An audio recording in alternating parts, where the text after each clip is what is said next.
कार्यकर्ता चुनाव से पहले देवतुल्य हो जाते हैं, ये बात सच है।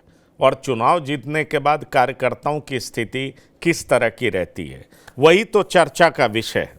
और क्या इसलिए कहा जा रहा है कि बीजेपी ने कार्यकर्ताओं को खुश किया है या सिर्फ 2027 के लिए यूज किया है? कई सारे ऐसे सवाल हैं जिनके जवाब हम तलाशेंगे, आपको बताएंगे, क्योंकि हमारे साथ जो मेहमान जुड़ रहे हैं उनसे आपका परिचय करा दें। हमारे साथ शिवाजी सरकार जी जुड़े हैं, वरिष्ठ पत्रकार हैं, आपका बहुत स्वागत है। हमारे साथ प्रवक्ता बीजेपी दीपक सोनकर साहब जुड़े हैं, आपका भी बहुत स्वागत है। हमारे साथ समाजवादी पार्टी के प्रवक्ता धर्मेंद्र सिंह जी जुड़े हैं। धर्मेंद्र सिंह जी, आपका स्वागत है। और साथ ही साथ रुद्र प्रताप सिंह, राजनीतिक विश्लेषक, हमारे साथ स्टूडियो से जुड़े हैं, आपका भी बहुत स्वागत है। दीपक सोनकर जी, आपने कार्यकर्ताओं को सम्मान दिया है, लेकिन समाजवादी पार्टी और तमाम लोगों को लग रहा है कि आप 2027 से पहले यूज़ कर रहे हैं, क्योंकि कार्यकर्ताओं की स्थिति बड़ी खराब रही है। और ये सचमुच सुना भी जाता था कि कार्यकर्ता छोड़िए, विधायक के कहने पर भी एक स्कूटर और मोटरसाइकिल नहीं छूट पाता, ये बड़ी आम चर्चा है। तो ये क्या जातीय समीकरण बिठाने की कोशिश की गई है, कार्यकर्ताओं की नाराजगी दूर करने की कोशिश की गई है? ये चुनाव से ठीक पहले ऐसा किया गया है तो सवाल तो उठेंगे ही। आपका क्या कहना है? देखिए पंकज जी, मुझे लगता है कि संगठन की संरचना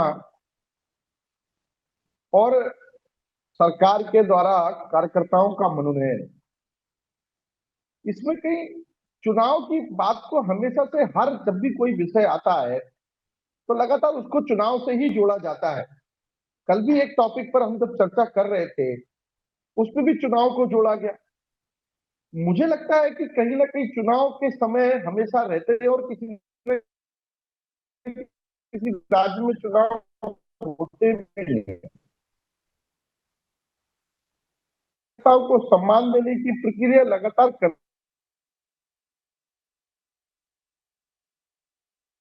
मुझे लगता कुछ नेटवर्क इशू है, पीसीआर जरा इनको ठीक कराइए। फिर से हम इनका कमेंट्स लेते हैं, ये इनकी बात नहीं पहुंच पा रही है हम तक। हमारे साथ धर्मेंद्र सिंह जी भी मौजूद हैं, समाजवादी पार्टी के प्रवक्ता हैं। धर्मेंद्र सिंह जी, बीजेपी कुछ कर रही है अपने कार्यकर्ताओं के साथ, तो इसमें आपको पॉलिटिक्स क्यों नजर आता है? आपको इसमें भी ये क्यों दिखाई पड़ता है कि इनके कार्यकर्ता प्रताड़ित रहे, अब सम्मान दिया जा रहा है? क्या बीजेपी अपने कुनबे को मजबूत करती है, या चलिए आपके हिसाब से पॉलिटिक्स चुनाव को देखते हुए अपने कार्यकर्ताओं को सम्मान दे रही है? तो समाजवादी पार्टी का ये रिएक्शन सिर्फ पॉलिटिकल रिएक्शन है, या आपको लग रहा है कि वाकई कार्यकर्ताओं को बीजेपी ने ठगा है, अब चुनाव से पहले देवतुल्य बता रही है, सम्मानित कर रही है? पंकज जी नमस्कार, हमारे पैनलिस्ट साथियों और आपके टीवी 9 दर्शकों को भी। देखिए पंकज जी, इसमें तो अब कोई दो राय नहीं है कि सरकार और संगठन के बीच जो खींचतान, जो तालमेल का अभाव है, जो रस्साकसी है और कार्यकर्ताओं की नाराजगी है, वो सरकार खुद मान रही है कि नियुक्त करके कार्यकर्ताओं को संतुष्ट करने की बात है। तो ये तो फैसला खुद ही तय कर दे रहा कि बीजेपी के अंदर बहुत कुछ चल रहा है और कार्यकर्ता नाराज है। उससे महत्वपूर्ण बात है कि अगर आप 9 साल ट्रिपल इंजन की सरकार चला रहे हैं, चला चुके हैं और चल रही है, जिसमें केंद्र का भी सहयोग मिल रहा है, निगम और नगर पंचायतें भी आपके पास अधिक हैं और उत्तर प्रदेश की सरकार है, उसके बाद भी अगर कार्यकर्ताओं को संतुष्ट करने की बात हो रही, तो आप समझ सकते हैं कि जनता में क्या नाराजगी इनके प्रति होगी। अब ये कार्यकर्ताओं को सभासद बना रहे हैं, ये भ्रष्टाचार के दलदल में एक कालम उनका भी खड़ा कर रहे हैं।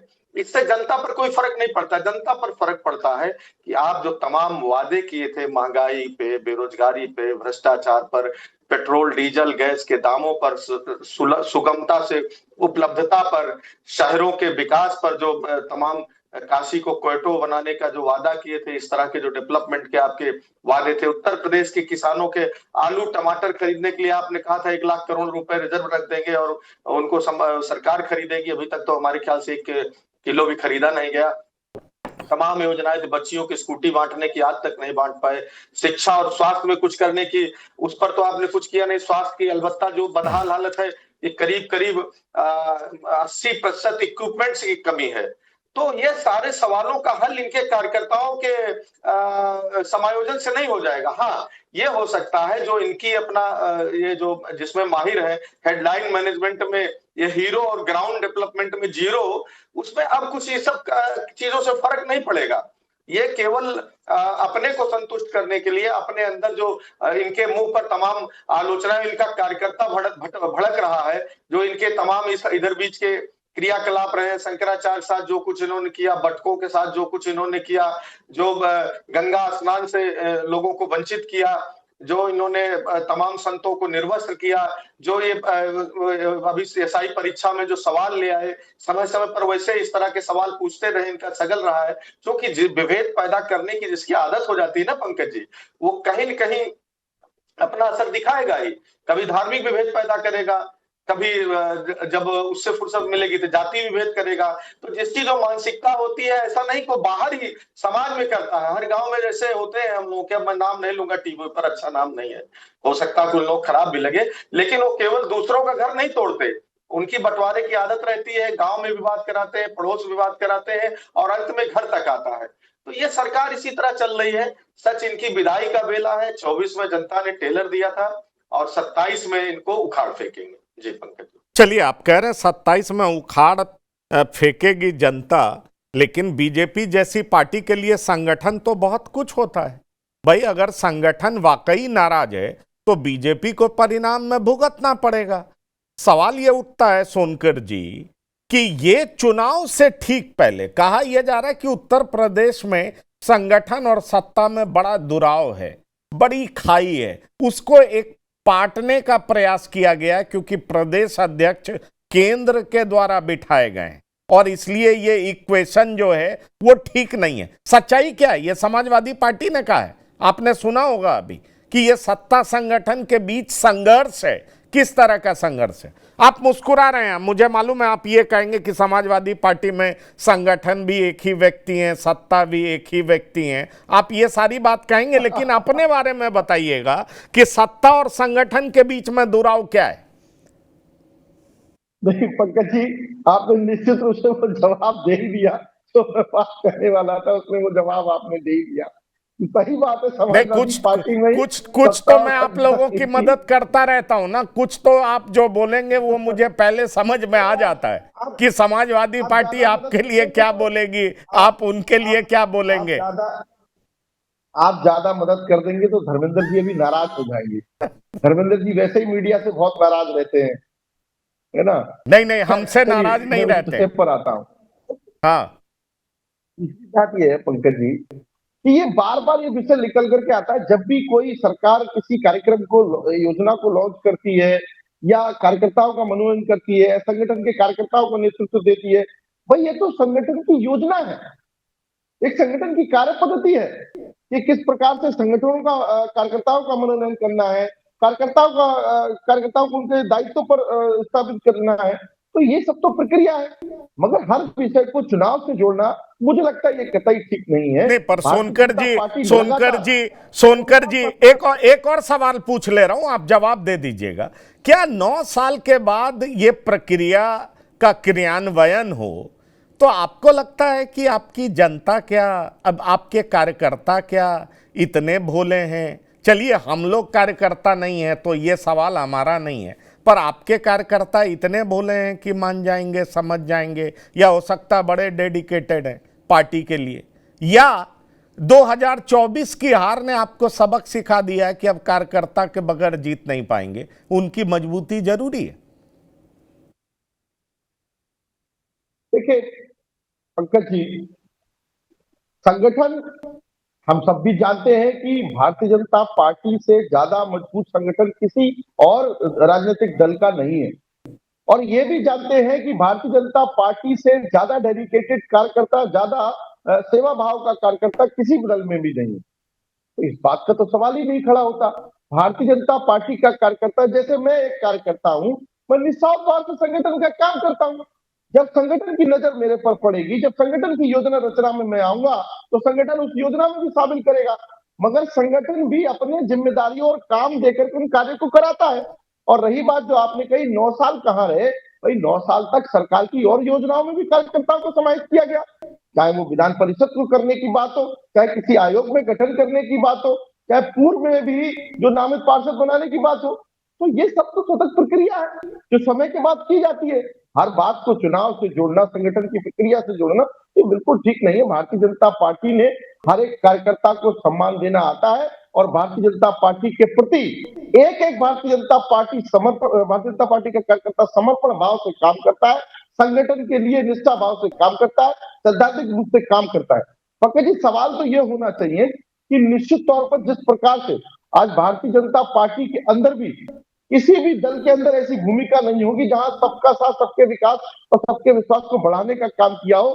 जब नगर निगम में 10-10 पार्षद घोषित किए गए तो वहां हमने महिलाओं को भी नेतृत्व दिया है, वहां हमने सर्वस्पर्शी, सर्वव्यापी माने हर वर्ग को नेतृत्व देने के साथ साथ अंतिम पायदान पर बैठे व्यक्ति को भी चिंता की है जो भारतीय जनता पार्टी का कार्यकर्ता है और लगने का काम किया।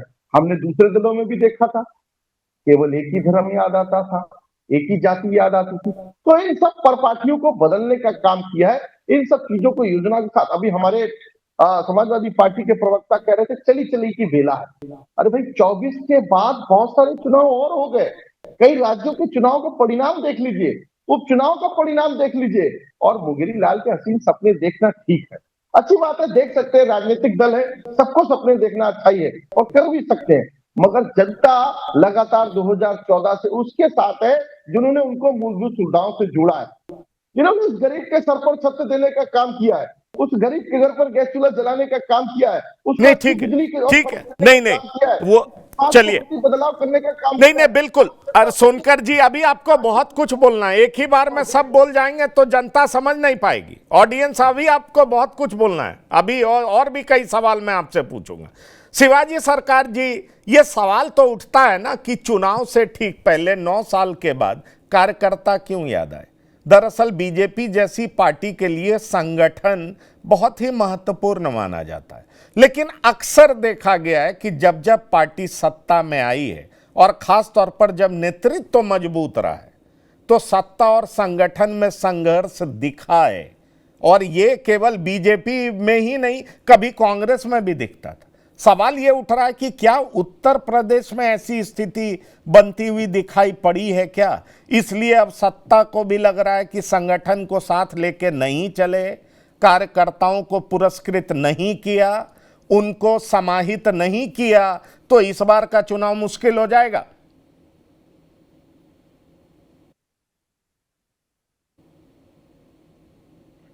अनम्यूट करिए, अनम्यूट करिए, अनम्यूट करिए।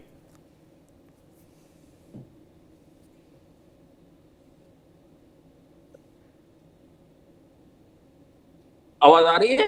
हाँ, अब आ रही है, अब आ रही है, अब आ रही है, बोलिए। ठीक, मैं आपको याद दिलाऊंगा 2024 के चुनाव के वक्त बीजेपी के एक सर्वोच्च स्थान पे बैठे हुए नेता ने कहा था कि हमें आरएसएस की जरूरत नहीं है, और उन्होंने कहा कि हम अपने आप में काफी हैं, हमें किसी और की सहायता नहीं चाहिए। और हम देख चुके हैं कि 2024 के चुनाव में क्या नतीजा रहा। तो बीजेपी अगर अब फिर से उन्हीं कार्यकर्ताओं के पास वापस जाने की कोशिश कर रही है तो अच्छी बात है। बीजेपी के जिन कार्यकर्ताओं की बात आप कर रहे थे उनमें निश्चित रूप से एक निष्ठा है, वो तमाम परेशानियां समझते हुए, देखते हुए, झेलते हुए वो पार्टी के लिए काम करते हैं। पर यह भी देखा गया है कि बीजेपी जब उनके ख्याल नहीं रखती है तो पार्टी का हश्र भी क्या होता है, एक बार नहीं कई बार ये देखा जा चुका है, कई बार वो सत्ता से बाहर भी हुए हैं। इसीलिए तो सवाल ये है कि क्या इस बार ये काम आएगा। आ सकता है, पार्टी अगर अपने नेतृत्व को संभालती है, अपने लोगों को संभालती है, तो उसका असर पार्टी के अंदर होता है, हो सकता है, इसमें कोई शक नहीं है। क्योंकि कोई भी राजनीतिक दल जो है वो नेतृत्व के बल पे कम चलती है, उनके जो डेडिकेटेड वर्कर्स होते हैं उनके विषय पे चलती है। तो बीजेपी को अगर आज ये समझ में आया है तो अच्छी बात है कि बीजेपी इससे शायद कुछ सबक ले ले और शायद उनका सांगठनिक सुधार से वो जो वोट को बचाने की कोशिश कर रहे हैं, हो सकता है वो बच जाए। पर उसके साथ बहुत सारे सवाल और है। आज अगर आप देखें, बीजेपी की जो जनप्रियता के जो एक ग्राफ है, उसमें बहुत कमी आई है। और बीजेपी के आलोचक सिर्फ बीजेपी के विरोधी लोग ही नहीं है, बीजेपी के अंदर से जो आवाज उठ रही है वो बहुत ज्यादा उठ रही है, और वो काफी सरफ भी है।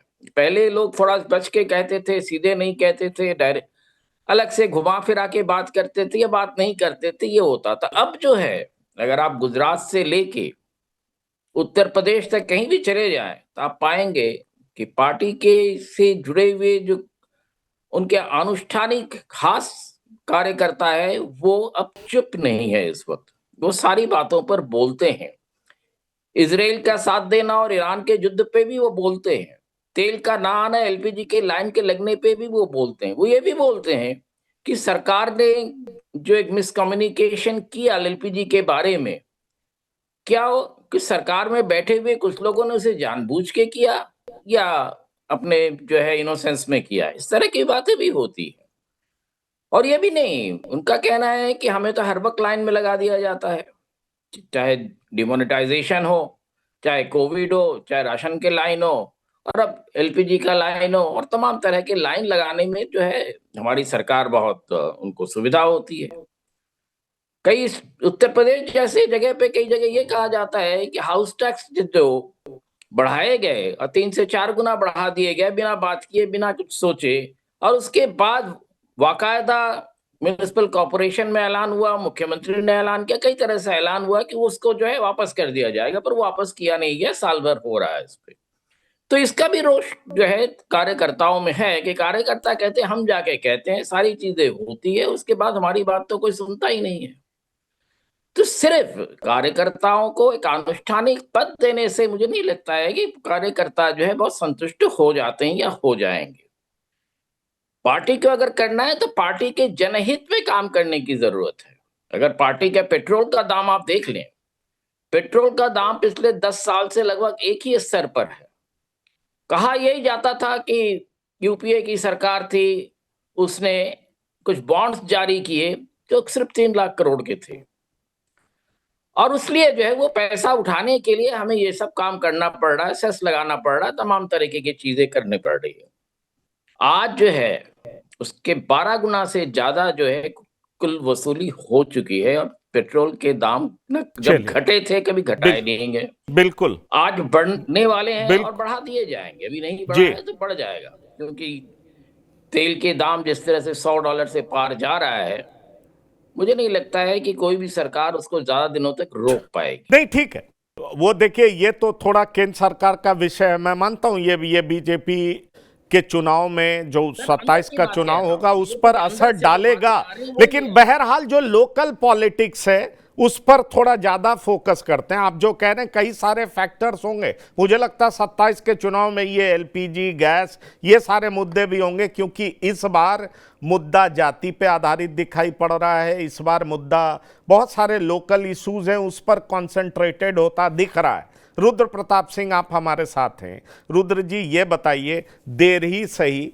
लेकिन कार्यकर्ताओं की जरूरत अब बीजेपी को समझ में आ रही है, क्या ये वजह है, या आपको लग रहा है बीजेपी अब डैमेज कंट्रोल कर रही है, या जो भारतीय जनता पार्टी के प्रदेश अध्यक्ष बने, केंद्र में मंत्री हैं, कहा जाता है केंद्र के द्वारा उनको बिठाया गया है, तो संगठन भी सत्ता के साथ आंख मिलाकर चले, इसलिए अब संगठन को समाहित करना मजबूरी हो गया है क्योंकि चुनाव भी सामने। कैसे देख रहे हैं आप इसको? देखिए पंकज जी, पहले तो इस बात को ये कहना कि ये चुनाव से संबंधित नहीं है, ये तो बहुत बचकानापन है, क्योंकि अब आपने देखा होगा बजट का सत्र था, तो उसमें बजट में जो भी घोषणाएं हैं वो, या वर्तमान में अब आने वाले जो भी काम होंगे वो सारे काम चुनाव को ही देखते हुए होंगे। इसको कोई नहीं नकार सकता है, यही सच्चाई है और होने भी चाहिए। अगर कोई पार्टी अगर एक चुनाव लड़ने जा रही है जहां उसकी पूरी प्रतिष्ठा दांव पे लगी है, तो वो अपने उन सारे कमियों को दूर करके अगर आगे जाती है तो मुझे लगता है कि इसमें कोई बुराई भी नहीं है। और अगर ये लंबे समय से था, अगर मान लीजिए जैसे कि एक नए प्रदेश अध्यक्ष आए हैं जिनका ये बार बार कहा जा रहा है कि केंद्र से आए हैं, उनका एक समन्वय बैठाने की कोशिश करी जा रही है, तो मुझे लग रहा है कि एक अच्छी पहल है कि एक संगठन के तौर पर, एक सरकार के तौर पर, और जो बीजेपी को जो सबसे बड़ा नुकसान हुआ है वो उत्तर प्रदेश में हुआ है 24 के चुनाव में, और उसके जो सबसे बड़े आप कह सकते हैं कि कारण थे कि पीडीए का जो नारा दिया गया उसको बीजेपी जब तक समझ पाती या जब तक उसकी काट ढूंढ पाती तब तक शायद देर हो चुकी थी। लेकिन उस चीज को बीते काफी लंबा समय हो गया है और उसकी तैयारी शुरू हो गई, क्योंकि आपने देखा होगा कि इस चीज को बड़े जोर शोर पे कहा गया था कि अयोध्या हार गई बीजेपी लोकसभा चुनाव में, और अयोध्या प्रसाद जी को बड़ा आगे करके भी रखा गया था कि भाई उनको कि बीजेपी की हार के तौर पर उनको प्रेजेंट किया गया था लोकसभा में, अखिलेश जी अपने साथ बैठाते थे। तो उसके बाद के जो उपचुनाव हुए हैं, क्योंकि बीजेपी का हमेशा से इतिहास रहा है कि वो चीज़ों को बहुत जल्दी से रिकवर करती है, एक गलती वो बार बार नहीं दोहराती है। अगर गलती हो गई तो उसको जल्दी से उसको खत्म करने की कोशिश करती है, उसमें जो भी डैमेज कंट्रोल आप कह सकते हैं। तो जैसे आपने देखा होगा कि बड़े लंबे समय से ये बात हमेशा चलती आती है कि योगी आदित्यनाथ और केंद्र की नहीं बनती है, या जो भी समीकरण की संगठन और सरकार की नहीं बनती है, उसमें एक समावेश करने की पूरी तरह से कोशिश करी गई है। और ये जो मांग थी बड़े लंबे समय से थी। और आप देखिएगा कि अभी तो ये जो पार्षदों की नियुक्ति करी गई है, ऐसे सरकार में बहुत सारे पद थे कि जो दर्जा प्राप्त मंत्री होते हैं और बहुत सारे आयोग होते हैं, वो सारे भर लिए जाएंगे इसी दौरान। कारण क्या है कि जो ये कमी थी कि जो बार बार हो रहा है कि कार्यकर्ताओं की नहीं सुनी जा रही, पदाधिकारियों की नहीं सुनी जा रही है, प्रशासन में अधिकारियों का हस्तक्षेप बढ़ा है, उसको कम करने की पूरी कोशिश करी जाएगी कि कहीं से भी वो गैप ना क्रिएट हो पाए जो बार बार विपक्ष उनके ऊपर आरोप लगा रहा है कि उनका कार्यकर्ता नाखुश है। क्योंकि वोटर तक तो आप बाद में जाएंगे, पहले संगठन अपने कार्यकर्ताओं का मनोबल अगर टूटता है तो वोटर तक आप जा ही नहीं पाएंगे। उसको भरने की कोशिश करी गई है और मुझे लग रहा है कि ये कवायद यहीं तक नहीं रुकने वाली है। आप आने वाले समय में देखेंगे कि जितने भी पद रिक्त हैं इस तरह के, और सरकार में ऐसे बहुत सारे पद रिक्त हैं और बार बार ये मांग उठ रही थी कि उस पर सरकार का ध्यान नहीं है, वो सारे पदों को धीरे धीरे करके भरा जाएगा और उसमें वो समीकरण आपको दिखेंगे जो नुकसान कर सकते थे, जो पीडीए के दौरान नुकसान पहुंचा है उसकी भरपाई में। तो उसमें जातिगत समीकरण आप देखेंगे, उसमें जो धार्मिक एंगल भी आप देखेंगे, आप उसमें क्षेत्रवाद भी देखेंगे। क्योंकि देखिए फाइनली इस देश का सत्य यही है कि जब वोटिंग की बात आती है तो उसमें विकास से ज़्यादा जातिगत समीकरण, क्षेत्रवाद और खास करके उत्तर प्रदेश और बिहार की राजनीति में ये चीज़ को आप चाह कर के भी भुला नहीं सकते हैं। तो ये चीज़ तो रहेगी ही रहेगी। तो इसी समीकरण को देखते हुए ये चीज़ को आगे बढ़ाया जाएगा और मुझे लग रहा है कि ये प्रयास अगर राजनीतिक तौर पर देखा जाएगा तो बीजेपी के लिए एक अच्छी पहल है। क्योंकि जो आप टारगेट करने की कोशिश कर रहे थे कि कार्यकर्ताओं के अंदर मनोबल टूटे, जो विपक्ष का आरोप था या हमेशा से जो समाजवादी पार्टी आरोप लगा रही है, उसको कम करने की कोशिश करी गई। और एक चीज़ और आप समझिए, राजनीति में लंबी दूरी की चीज़ें याद नहीं रखी जाती हैं, नहीं जो तुरंत की जाती है। अब जैसे आपने देखा होगा कि पूरा विपक्ष इसी बात का आरोप लगा रहा है कि बिहार में 10,000 अकाउंट में गए और वोट में कन्वर्ट हो गए। तो आप पिछले बजट में देखिए किस तरह से किन किन विभागों में सैलरी बढ़ाई गई है, तो वो चुनाव को देखते ही हुए करी गई है। तो इसी तरह तर्ज पे अब जिन कार्यकर्ताओं को इसमें मनोनीत किया गया है उनका मनोबल तो बढ़ेगा ही बढ़ेगा, साथ में एक उत्साह बढ़ता है कि बाकी जो लोग और कतार में होंगे उनके अंदर एक उम्मीद की किरण जगेगी कि नहीं, अब सरकार इन पदों को भरने पर लगी है तो हमारा भी नंबर आएगा। तो ये होता हुआ आपको दिखेगा। और बीजेपी पूरी तरह से अब चुनावी तैयारी को लेकर के पूरी तरह से आश्वस्त है और उसी तैयारी में जा रही, क्योंकि आपने देखा होगा। नहीं, पर ये तैयारी में जा रही है रुद्र जी, पर एक सवाल तो उठता ना, मुझे लगता है कि ये बेहतर बता पाएंगे। पर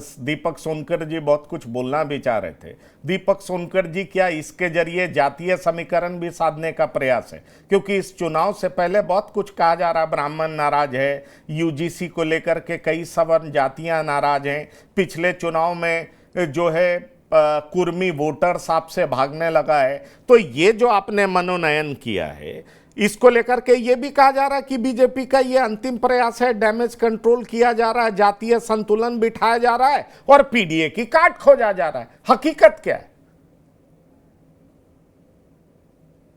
देखिए पंकज जी, भारतीय जनता पार्टी ने, चाहे वो संगठन की कार्यकारिणी का गठन हो, चाहे सरकार में कार्यकर्ताओं का मनोनयन हो, चाहे उस स्तर पर अलग योजनाओं में समाहित करने की बात हो, उन्होंने कभी किसी जाति को देख करके नहीं माने। सबका साथ सबका विकास कैसे होगा, हर व्यक्ति उसमें समन्वित कैसे होगा, एक कार्यकारिणी और एक योजना सर्वस्पर्शी सब व्यापी कैसे होगी, माने सभी की सहभागिता उसमें कैसे होगी।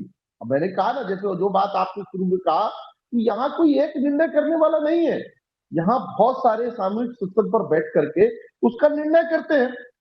और एक बात बार बार इसमें निकल करके आ रही थी पंकज जी, कि बीजेपी कार्यकर्ताओं का मनोबल टूट गया है, बीजेपी कार्यकर्ताओं का मनोबल टूटे ना। बीजेपी का कार्यकर्ता इतना मजबूत, इतना कमजोर नहीं है, वो अपनी पार्टी के प्रति, अपने संगठन के प्रति समर्पित है, वो संगठन के लिए अपने तन मन धन से काम करता है। इतना कमजोर मनोबल नहीं है जो भारतीय जनता पार्टी के लिए मनोबल तोड़ के खड़ा हो जाए। हाँ, निश्चित तौर पर भारतीय जनता पार्टी के एक एक कार्यकर्ता का ध्यान रख करके उनको समझ करने का काम किया जाता है। वही पार्टी अपना काम कर रही है और निश्चित तौर पर करती रहेगी। और सबसे पहली बात तो ये है कि हर बात को चुनाव से जोड़ने की बात जो आ रही थी, चुनाव की प्रक्रिया तो सशक्त है भाई। कभी पंचायत चुनाव की चर्चा आएगी, कभी विधानसभा चुनाव की चर्चा आएगी, कभी नगर निगम के चुनाव की चर्चा आएगी। चर्चा तो चुनाव की चलती रहती है। और भारतीय जनता पार्टी की, अब जैसे मैं आपको बता रहा हूं पंकज जी, कि भारतीय जनता पार्टी ने नगर निकाय के पार्षदों के साथ साथ, नगर निगम के पार्षदों के साथ साथ उन सभी सभासदों को भी घोषित किया है। उसमें यही ध्यान रखा गया है कि हर वर्ग को नेतृत्व कैसे मिले, जो अंतिम पायदान पर बैठा हुआ व्यक्ति उसको नेतृत्व कैसे मिले, महिलाओं के 33% के आरक्षण को कैसे पूरा किया जाए। इसमें भारतीय जनता पार्टी ने अपनी कार्यकारिणी में भी इन बातों का विशेष ध्यान रखा है कि उनमें महामंत्री स्तर के पद को, उपाध्यक्ष के पद को, जिला मंत्री के स्तर के पद को, सारे लोगों की सहभागिता कैसे हो पाए, सर्वस्पर्शी सर्वव्यापी कार्यकारिणी कैसे बन पाए, सबका समाहित कैसे हो पाए, इसको लेकर के लगातार काम करती। क्योंकि भारतीय जनता पार्टी अपने मूल मंत्र सबका साथ, सबका विकास, सबके विश्वास, सबके प्रयास के साथ चलती है। चलिए, पर सबका साथ, सबका विकास और सबका प्रयास, धर्मेंद्र सिंह जी, क्या आपको लग रहा है कि भारतीय जनता पार्टी ने अंतिम दांव चल दिया है जो पीडीए की काट है? आपको लग रहा था कि पीडीए जो है वो हमारा ट्रम्प कार्ड है, लेकिन भारतीय जनता पार्टी अब उसको काटने में लग गई। पंकज जी, हम कोई ट्रम्प कार्ड या कोई एक समीकरण से नहीं, हम सामाजिक न्याय के पक्षधर हैं और उनको एम्पावर्ड करके मुख्य धारा में लाने के लिए संकल्पित है। और उसको लेकर के हम समाज के बीच में, जनता के बीच में है। हमारे कार्यकर्ता लगातार पीडीए पंचायत के माध्यम से पीड़ितों के पक्ष में आवाज उठा रहे हैं और जो भी पीड़ित है, समाज का वर्ग है, जो सत्ता द्वारा पीड़ा पहुंचाई गई है, उनसे वादा खिलाफी की गई है, वो सब हमारे साथ है। एक बात के लिए मैं आपका भी धन्यवाद दे दूं, कम से कम आपने अपने ओपनिंग रिमार्क में भारतीय जनता पार्टी के साथी को ये बता दिया कि आप इन जवाबों से आगे बढ़ के बात करिएगा, क्योंकि मालूम सवाल कोई भी हो, कितने भी प्रकार का हो, जवाब का प्रकार एक ही है। तो इसके लिए आपको धन्यवाद। दूसरी बात, मैं भारतीय जनता पार्टी, देखिए हम लोगों को तो आदत पड़ी हुई है कि कब आप धन्यवाद देंगे, कब गोदी मीडिया कह देंगे। इसलिए हम लोग भी सुनते सुनते हमें पता है जो बात आपको अच्छी नहीं लगेगी आप गोदी मीडिया कह देंगे, ठीक है। वो और भी कुछ एडजेक्टिव लगा देंगे। ये तो अब हमें आदत पड़ चुकी है, लेकिन आपने धन्यवाद किया, हम इसको स्वीकार करते हैं। Thank you. पंकज जी, आप हमसे जब भी कड़े सवाल पूछेंगे हम आपका धन्यवाद देंगे, क्योंकि आप कड़े सवाल पूछेंगे तभी उसका हल निकलेगा। दूसरी बात, भारतीय जनता, सुन लीजिए दीपक जी, सुन लीजिए दीपक जी, भारतीय जनता पार्टी के साथी कह रहे थे कि हम जात, पंकज जी की बात को ही कह रहा हूं, मैं आपको बोलने से नहीं रोक रहा हूं भैया, आप बोलिए, अपनी बात रखिए। दीपक जी, हाँ, भारतीय जनता पार्टी के साथी पंकज जी अपने अभी बयान में कह रहे थे कि जात के आधार पर हम काम नहीं करते। हाँ, जात देखकर हम कार्रवाई करते हैं, जात देखकर हम बुलडोजर चला के माध्यम से घर गिराते हैं, जात देखकर पुलिस के माध्यम से इनकाउंटर करते हैं और जात के आधार पर चोटी उखाड़ते हैं, जात के आधार पर उसके जातियों को जो है कि परिभाषा निगेटिव गढ़ के समाज में विद्वेष फैलाने का काम करते हैं।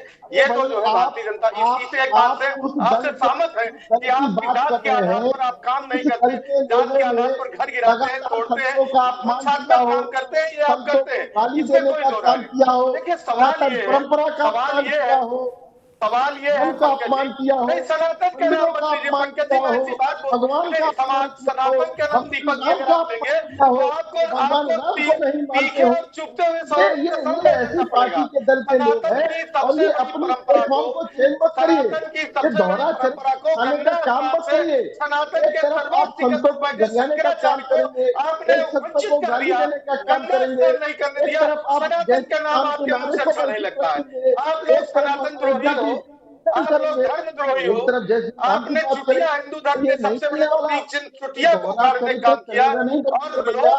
तो यहाँ तक समाजवादी चर्चा पार्टी कर रहे के दीपक जी चरित्र कि आपके नेता ने आपराधिक अपने चरित्र ड्राइंग रूम में अपने आप एक चुटिया चरित्र खुलवा के रखी गिनती करने के लिए। वो खुश होते हैं कि कितनी चुटिया उखाड़ी गई। लगातार अब वो कार्रवाई मत धर्म आने को दीजिए मुझे अपमानित मुद्दे करना, पर। एक धर्म को मुद्दे टारगेट पर करते आने हुए, दीजिए, मुद्दे एक पर आने परंपरा दीजिए। को टारगेट आप धर्म सनातन और संस्कृत पर आपका कोई अधिकार नहीं है।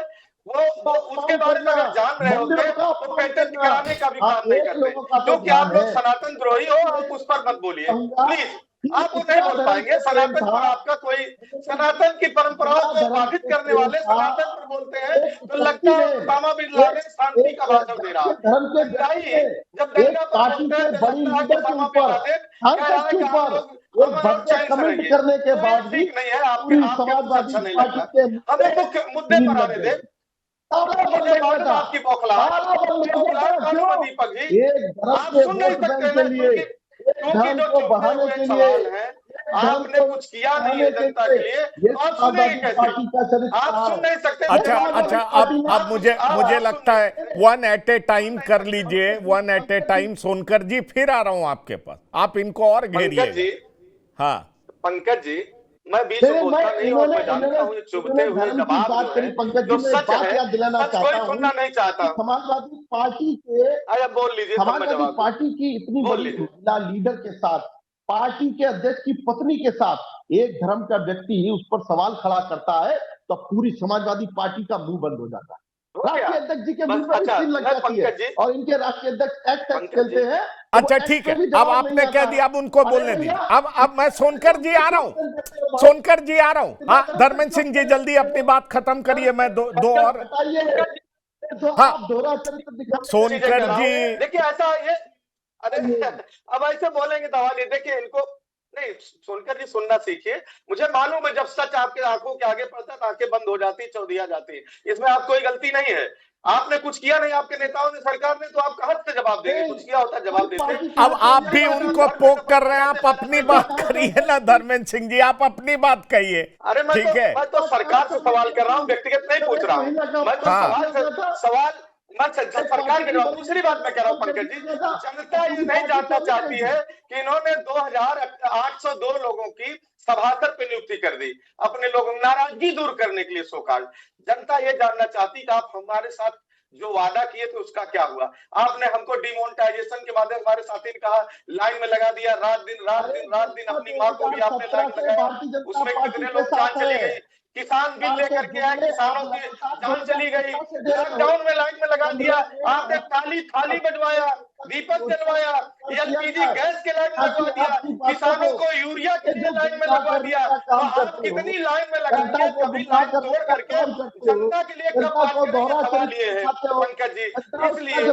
इसलिए इनका जो सपना दिखा के वोट लेने का था, इनको जो रात में सपना आते थे, उस सपने को चलिए मुझे लगता है सरकार जी के पास जाना पड़ेगा। मैं एक बड़ा परिवर्तन शिवाजी सरकार जी इन दिनों में देख रहा हूं। अगर उत्तर प्रदेश की राजनीति की बात करें, आप देखिए समाजवादी पार्टी ज्यादा अकोमोडेटिव दिखती है, कहती है मैं ज्यादा सनातनी हूं, तुम धोखेबाज हो। ये मुझे बड़ा चेंज नजर आता है पिछले चुनाव और इस चुनाव में। दूसरी बड़ी बात कि मैं अगर बीजेपी को ऑब्जर्व करता हूं तो मुझे दिखाई पड़ता है कि बीजेपी अब ज्यादा सोशल इंजीनियरिंग करती हुई दिखाई पड़ती है, ज्यादा जातियों को समेटने का प्रयास कर रही है। आपको नहीं लगता कि इस बार का जो चुनाव है उसमें बीजेपी भी जातिगत राजनीति बहुत आगे बढ़ चढ़ करके कर रही है? जो बीजेपी बात बात में हिंदुत्व की बात करती थी, वो बीजेपी हर पद पोस्ट मनोनयन में भी जातीय समीकरण बिठाने का पुरजोर नजारा पेश कर रही है। मतलब उत्तर प्रदेश की पॉलिटिक्स बदल रहा। आप देख लीजिए, धर्मेंद्र सिंह जी कहते तुम धोखेबाज सनातनी हो, मैं बेहतर सनातनी हूं। ये बात एकदम खुल करके कहा जा रहा समाजवादी पार्टी के द्वारा, जबकि एक समय ऐसा भी था कि दिवंगत नेता मुलायम सिंह को मुल्ला मुलायम कहा गया था, आपको बेहतर याद होगा। तो ये परिवर्तन क्या इशारा कर रहा है शिवाजी सरकार जी? देखिए, ये परिवर्तन में एक चीज जो है, आपने कहा कि उनके कार्यकर्ताओं का ख्याल रखा जा रहा है। बेशक रखा जा रहा है और रखा जाना चाहिए, और शायद पहले से और रखते तो ज्यादा अच्छा होता। क्योंकि कार्यकर्ता, आज आप जो जातिगत की बात कर रहे हैं, आज बीजेपी के कार्यकर्ता को सबसे बड़ा काम जो उनको ये दिया गया है कि आप घर घर जाके समझाओ कि ये जो जाति का यूजीसी का जो एक रेजोल्यूशन आया है वो किसी के खिलाफ नहीं है, वो सबको समाने के लिए है।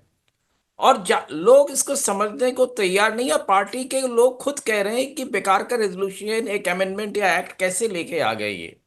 तो ये सारी परेशानियां जो है पार्टी के अंदर ज्यादा है, और पार्टी के कार्यकर्ता जो है उनमें एक अच्छाई जरूर है, और वैसे हर पार्टी के कार्यकर्ता में होती है कि उनको जो कहा जाता है वो जाके करने की कोशिश करते हैं, नतीजा चाहे कुछ भी हो। तो ये सारी बीजेपी जिस तरह से जातियों में बट गई, और जातियों में बटने का एक कारण आप समझ लीजिए, उन्होंने बार बार, हमारे धर्मेंद्र जी ने बार बार कहा कि वो सनातनी नहीं है। सवाल है कि सनातन का शब्द लाया ही क्यों गया? सनातन का शब्द इसलिए लाया गया कि हिंदुत्व जो है वो फेल हो गया। जब हिंदुत्व फेल हो गया और इसको समझ में आने लगा तो सनातन का शब्द लेके आया गया। सनातन धर्म का नाम जरूर है हमारे यहाँ, हमारे पुरानी परंपराओं को याद करने के लिए, पर सनातन को उस तरह की बात नहीं है। जो पिछले 1000 साल से ज्यादा जो हिंदू की बात की जाती है वो हिंदू की ही बात की जाती है। तो हिंदू की बात जब आप करते हैं और हिंदू की जब आप रक्षा नहीं कर पाते, हिंदू की बातें आप जब नहीं करते, हिंदुओं के मंदिर जब आप तोड़ते हैं, और हिंदुओं के मंदिर बेतहाशा तोड़ते हैं, घाटे तोड़ते हैं, सब कुछ तोड़ते हैं, हर जगह तोड़ते हैं, अयोध्या में हो, बनारस में हो, चित्रकूट में हो, विंध्याचल में हो, हर जगह ये, अब मथुरा वृंदावन भी है। तो जब हिंदुत्व इस प्रकार से जब खत्म हो जाती है, शंकराचार्य के साथ आप जो आपने खुद ही कह चुके हैं कि चोटी खींचना वगैरह ये सारी चीजें होती है, तो हिंदुत्व तो कहीं रह नहीं गया पार्टी में। तो सनातन सनातन बात करके उसको डाइवर्ट करने की कोशिश की जा रही है। और ये बात जो है, जो बारे बार ये बातें हो रही हैं, भले ही कार्यकर्ता आपके साथ रहे, बोले, यहाँ पे आके भी प्रवक्ता के नाते बोले, पर बाहर जाके वो यही कहता है कि ये सारी चीजें पार्टी को नहीं करना चाहिए था। और इससे जो पार्टी के लोगों को तकलीफ होती है कि बाकी में वोट तो उन्हीं को बटोरना है। तो वो जब लोगों के पास जाते हैं, लोगों को जब जवाब देना होता है, तो लोग तीखे सवाल करते हैं, और तीखे सवाल के जवाब में आजकल पार्टी के लोग भी तीखी बातें ही करते हैं। पहले बीजेपी के लोगों के लिए कहा जाता था, संघ के लोगों के लिए कहा जाता था कि बहुत शालीनता से, बहुत प्यार से, बहुत मीठी बातें करते हैं। अब वो चीज नहीं रह गई है। अब सीधी बात की सीधी जवाब दी जाती है, जैसे अभी हमारे दीपक जी भी कर रहे हैं। तो कोई ऐसी बात नहीं है, करना चाहिए। तो ये सारी चीजें जो हो रही हैं, उससे एक चीज जो दिखता है कि पार्टी का जो एक बेसिक फाउंडेशन है उसमें कहीं बदलाव आया है। और वो बेसिक फाउंडेशन को कैसे सुधारेंगे? क्या जातिगत आधार पर ये सुधरेगा? जातियों में क्या पार्टी का जिस तरह से बंटवारा होता चला जा रहा है, अगर आप अंदर से देखें, आपने खुद ही कहा कि जातियों के आधार पर जो सारे अपॉइंटमेंट्स होते हैं, हमारे जो दूसरे साथी उन्होंने भी कहा कि जातियों के आधार पर सारी किया जाएगा, जातियों का बैलेंस किया जाएगा। तो जातियों का ही बैलेंस जब आप करेंगे तो हिंदुत्व तो सिर्फ बुलडोजर तक रह जाता है। और ये बुलडोजर की जो पॉलिटिक्स है, मैं समझता हूँ वो भी बीजेपी के लिए अब आसान नहीं पड़ रही है, क्योंकि नहीं, बीजेपी ठीक के है, पर बुलडोजर में इसीलिए कई इसीलिए सीधी सी इसीलिए बात है एक साहब, सवाल उनके कार्यकर्ताओं इसीलिए के एक उसको आघात सवाल पहुंचा उठता है ना, इसीलिए एक सवाल उठता है ना कि क्या रुद्र प्रताप सिंह जी ये 10 साल के बाद अगर उत्तर प्रदेश की बात करें तो हिंदुत्व की धार कमजोर पड़ने लगी है, इसलिए अब जातियों का सहारा लेना पड़ रहा है, सोशल इंजीनियरिंग जबरदस्त तरीके से करना पड़ रहा है। ये चाहे कोई भी पार्टी हो, समाजवादी पार्टी भी जोरदार तरीके से माई समीकरण से बाहर निकलती हुई दिखना चाहती है, और वो देखिए कैसे ब्राह्मणों के पक्ष में खड़ी होती दिख रही है। आप देख लीजिए कैसे अब ये नहीं कहती है, वो कहती है बीजेपी वाले फर्जी सनातनी है, हम सही वाले हैं। तो समाजवादी पार्टी भी एंटी हिंदू नहीं दिखना चाहती, और जातीय गोलबंदी करने में चाहे बीजेपी हो चाहे समाजवादी पार्टी हो वो पूरे तरीके से लगी हुई है। यहां तक कि बहुजन समाज पार्टी भी ब्राह्मणों को, अन्य जातियों को अपने पक्ष में लामबंद करने का प्रयास कर रही है। तो आप देख पा रहे हैं कि क्या अब 2027 के चुनाव से पहले हिंदुत्व की धार कमजोर होती दिख रही है?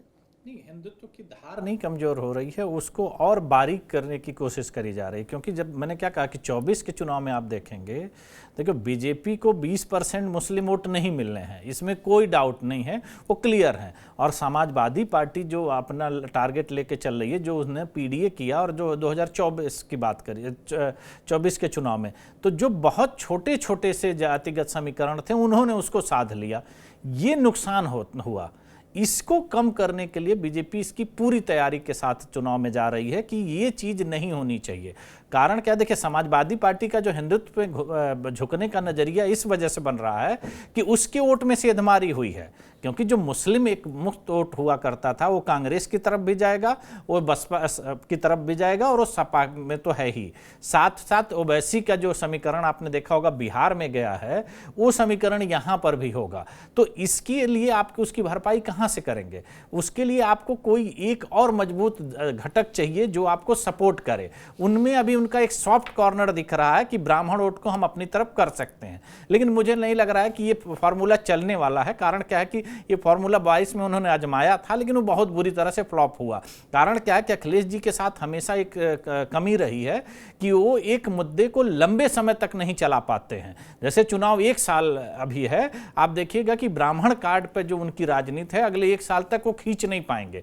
वो एक छोटे समय के एक प्रायोगिक तौर पर करते हैं। क्योंकि आपने पिछले चुनाव में अगर देखा होगा कि 100 परशुराम जी की मूर्तियां बनेंगी, उप मुख्यमंत्री रहेगा, बहुत सारा उसका प्रचार प्रसार किया गया था, लेकिन वो एक समय के बाद वो ठंडे बस्ते में चला गया। तो ये उनकी कोशिश है। बीजेपी इसलिए इस पे ज्यादा गंभीरता से ले रही है कि उसके हिंदुत्व में जो जातिगत समीकरण बिगड़ते हैं वो नुकसानदायक होते हैं। तो इसलिए उन पे उनका फोकस बहुत है। मतलब आप कहना चाह रहे हैं 2024 चुनाव परिणाम से ये जो है सबक लिया गया है। अब एक एक लाइन का आंसर चाहूंगा प्रदीप सोनकर जी, फिर कल भी मिलेंगे आप। बस एक लाइन का आंसर।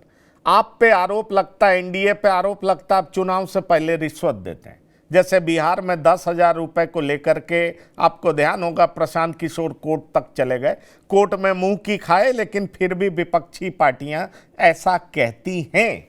इसलिए आप पे यह सवाल उठ रहा है कि क्या ये फैसला कार्यकर्ताओं की मेहनत का सम्मान है या चुनावी रिश्वत का नया मॉडल? अगर कहा जाए कि भाई आप कार्यकर्ताओं को चुनाव से पहले क्या किसी तरीके से रिश्वत दे रहे हैं, पद दे रहे हैं, मनोनयन कर रहे हैं, ये क्या है? कार्यकर्ता खुश होंगे, फिर जनता को भी, जैसे चुनाव से पहले सब लोग करते हैं, सारी पार्टियां करती है, आप कोई नए नहीं। कैसे देख रहे हैं आप इसको, इस आरोप को कैसे लेते हैं आप? देखिए पंकज जी, भारतीय जनता पार्टी का कार्यकर्ता अपनी पार्टी के प्रति तब भी अडिग था और तब भी खुश था जब वो सरकार में नहीं था, विपक्ष में भी बैठा था और सरकार की योजनाओं में शामिल नहीं था, तब भी भारतीय जनता पार्टी का कार्यकर्ता अपने पूरे मनोबल से, अपने पूरे समर्पण के साथ पार्टी के साथ काम करता था। और ये एक सशक्त प्रक्रिया है, कहीं किसी चुनाव से जुड़ने की इसकी आवश्यकता नहीं है। भारतीय जनता पार्टी लगातार इन चीजों को करती है और सरकार की योजना में उनको शामिल करने का कार्य किया है, और निश्चित तौर पर आगे भी ऐसी कोई योजना है बनेगी तो धर्मेंद्र सिंह जी, धर्मेंद्र सिंह जी, ध्यान रखा जाएगा और उनको धर्मेंद्र सिंह जी योजनाओं से जोड़ा जाएगा। और दूसरी बात जो आपने बात कही पंकज जी, भारतीय जनता पार्टी इन सब मुद्दों को छोड़ करके विकास के मुद्दों पर जाकर के जनता के बीच में गई है, चाहे वो बिहार का चुनाव, चाहे 27 में उत्तर प्रदेश का चुनाव, चाहे 17 से लेकर के उन सारे परिणामों को दीजिए। ठीक, धर्मेंद्र सिंह जी, हो गया, समय की कमी है, समय की कमी, और लोगों को भी बोलने दीजिए। धर्मेंद्र सिंह जी, देखिए पंकज जी, 2-3 चीजें हैं। आपने देखा होगा भारतीय जनता पार्टी के साथ ही यहाँ विकास की बात कर रहे हैं, तो ये बात तो उनको योगी जी से कहना चाहिए, विकास के मुद्दे पर वोट मांगे। वो लगातार ऐसे सेंसिटिव मुद्दे लाते हैं जहां से विकास के विमर्श ही गायब हो जाए। विकास से इनको कोई लेना देना नहीं, किसानों के आज कोई लेना देना नहीं, बुनियादी सवालों पर इनका कोई लेना देना नहीं। हाँ, एक इनको जो लगातार पहले धार्मिक ध्रुवीकरण कराते थे, आज ये सिद्ध कर दिया कि उत्तर प्रदेश की सरकार जाति पूछ करके कार्रवाई करती है, वो भी निगेटिव कार्रवाई, विध्वंसात्मक कार्रवाई जात के आधार करती है। पूरा देश और प्रदेश देखा। जो हिंदू धर्म और सनातन की बात, अरे तो आपके नेता ने भी तो कहा कि ड्राइवर बदल जाएगा, बुलडोजर वही रहेगा।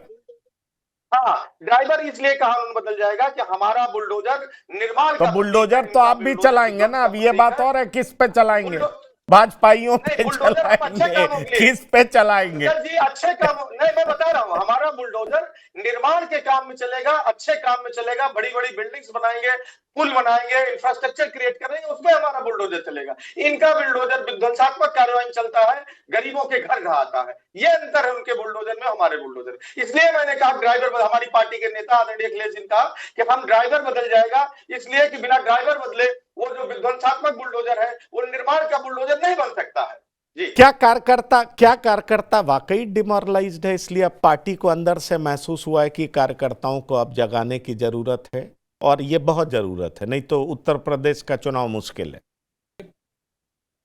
क्या है क्या नहीं, उससे ज़्यादा जरूरी है कि कार्यकर्ताओं को अभी बताने की ज़रूरत है कि अब चुनाव आ गया है, चुनावी साल है, तो जितने फैसले होंगे, जितने डिसीजन होंगे, जितने बयानबाजी होंगे, अब सारे चुनाव को लेकर के ही होंगे। तो कार्यकर्ताओं को ये बताया गया कि आप तैयार हो जाइए, अब चुनावी साल में आप आ चुके हैं, तो अब काम नहीं चलेगा, आप पूरे जोश खरोश से दिखिए और उसी के आधार पर हम आपको चीज़ें देंगे।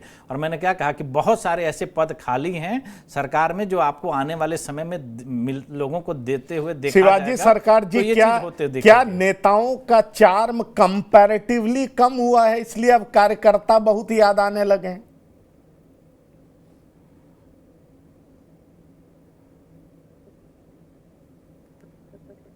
Unmute unmute unmute unmute. हाँ, अगर आप पार्टी के नेताओं को देखें, उनका सामान्य जनप्रियता पहले से बहुत कम हुई, और ये जनप्रियता कम होने की कई तरह की वजह हैं।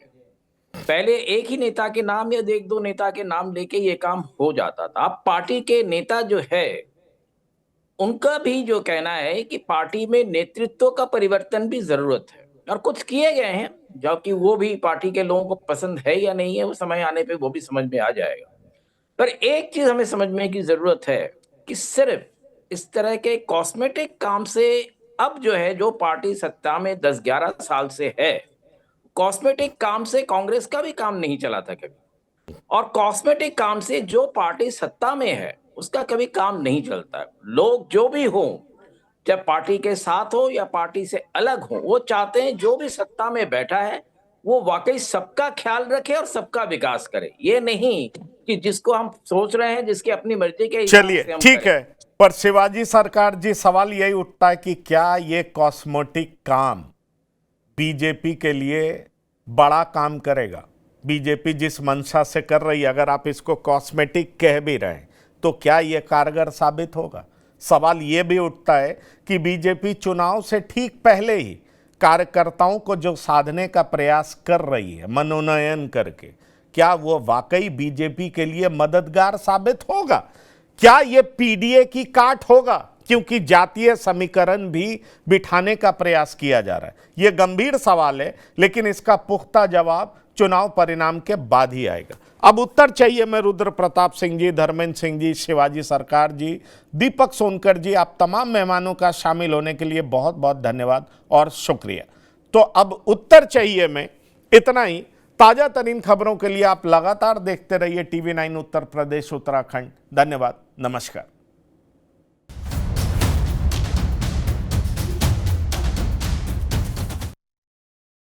अब उत्तर चाहिए ब्रॉट टू यू बाय आरप्योर का हल्दी मसाला, मिर्च धनिया करे कमाल, सबका राजा आरप्योर मसाला।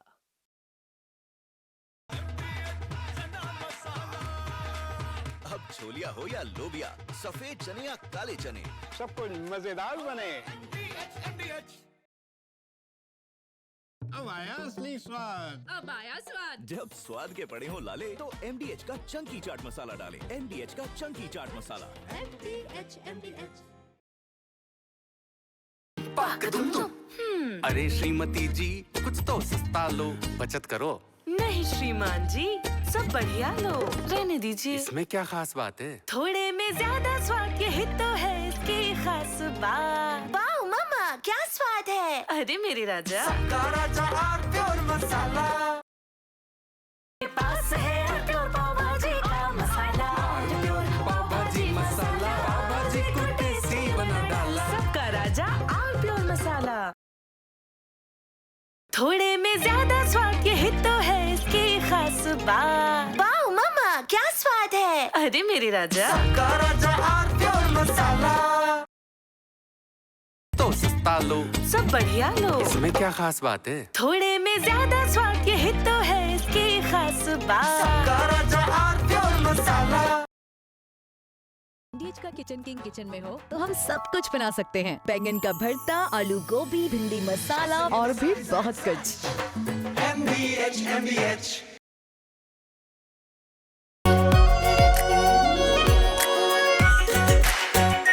Are pure shahi paneer masala, delicious, healthy everyday.